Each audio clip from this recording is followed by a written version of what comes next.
Hi friends, ഇന്ന് നമുക്ക് chicken ഒരു പുതിയ രീതിയിൽ ഫ്രൈ ചെയ്യാം. അതിനുവേണ്ടി ചെറുതായി അരിഞ്ഞ സവാള ചിക്കനിലേക്ക് ചേർക്കുകയാണ്.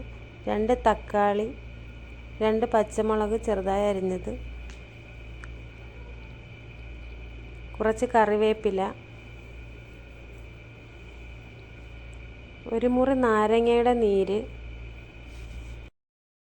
ഞാനിവിടെ ഓരോ കിലോയുടെ 2 ചിക്കനാണ് ചെറുതായി കട്ട് ചെയ്തത്. വെറും ചെറുതായി തന്നെ കട്ട് ചെയ്യണം, കുഞ്ഞായിട്ട് തന്നെ കട്ട് ചെയ്യണം.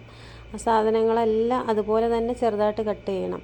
അതിനുശേഷം 1 സ്പൂൺ മുളക് പൊടിയാണ് ചേർക്കുന്നത്, 1/4 സ്പൂണോളം ഗരം മസാല, 1 സ്പൂണോളം മഞ്ഞൾപ്പൊടി, പാകത്തിന് ഉപ്പ്. അതിനുശേഷം നമ്മൾ ചേർക്കുന്നത് കോൺഫ്ലവറാണ്. ഇതിന് 1 പാക്കറ്റ് കോൺഫ്ലവറാണ് ഞാൻ ചേർത്തത്. ചെറിയ പാക്കറ്റാണ്, 100 ഗ്രാമിൻ്റെ. 1.5 സ്പൂണോളം കുരുമുളക് പൊടി ചേർത്തിട്ടുണ്ട്. ഇനി നമുക്ക് സോയാ സോസ് ചേർക്കാം, അല്പം സോയാ സോസ്. ഇനി നമുക്കതിലേക്ക് ചേർക്കേണ്ടത് കുറച്ച് ടൊമാറ്റോ കച്ചപ്പാണ്. കുറച്ച് ടൊമാറ്റോ സോസും കൂടി ചേർക്കാം. ഇനി നമുക്ക് കൈകൊണ്ട് തന്നെ നല്ലതുപോലെ മിക്സ് ചെയ്തെടുക്കണം. ഉള്ളിയുടെയും മസാലയുടെ എല്ലാം ഫ്ലേവർ നല്ലതുപോലെ അതിൽ പിടിക്കണം. ഇനി നമുക്കൊരു പാൻ അടുപ്പിൽ വെച്ച് വെളിച്ചെണ്ണ ഒഴിക്കാം.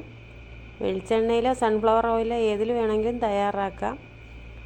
കുറേശ്ശെ കൈകൊണ്ട് വിട്ട് ഇട്ട് കൊടുക്കണം.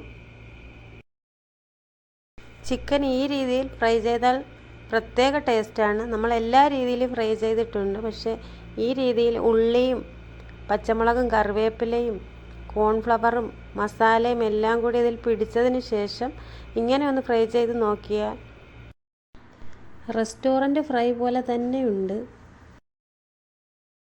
കുറേശ്ശെ ഇട്ട് ചെറിയ തീയിൽ 2-3 തവണകളായിട്ടാണ് ഞാനിത് ഫ്രൈ ചെയ്തെടുത്തത്. ഒരു അരിപ്പ പാത്രത്തിലേക്ക് എണ്ണയൊന്ന് വാലാൻ വേണ്ടി വെക്കാം. ഇനി നമുക്ക് ലാസ്റ്റ് ഒരു പരിപാടി കൂടിയുണ്ട്. ആ ഫ്രൈ ചെയ്ത എണ്ണയിലേക്ക് തന്നെ 1 സവാള ചെറുതായി അരിഞ്ഞത്,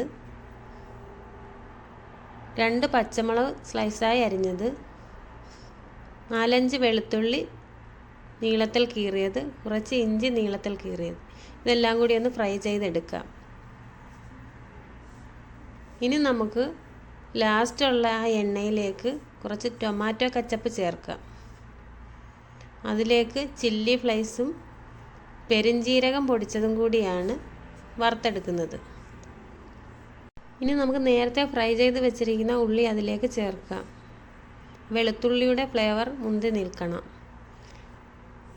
ഇനി നമുക്ക് ഒരു 2 സ്പൂണോളം വെള്ളം അതിലേക്ക് ചേർക്കാം. ഇനി നമുക്ക് ഫ്രൈ ചെയ്ത് വെച്ചിരിക്കുന്ന ചിക്കൻ അതിലേക്ക് ചേർക്കാം. എല്ലാം കൂടി നല്ലതുപോലെ ഒന്ന് മിക്സ് ചെയ്തെടുക്കുക. സോസും എല്ലാം കൂടി നല്ലതുപോലെ ഒന്ന് മിക്സായി വരണം.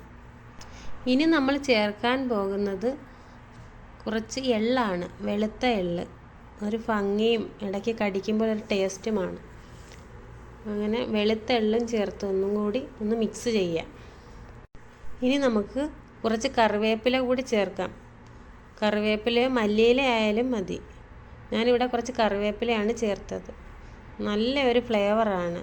റെസ്റ്റോറൻറ്റ് സ്റ്റൈലിലുള്ള ചിക്കൻ ഫ്രൈ ആണ്. ഇതുപോലെ പെട്ടെന്നുള്ള റെസിപ്പികൾക്കായി salted butter Saudi kitchen follow ചെയ്യുക.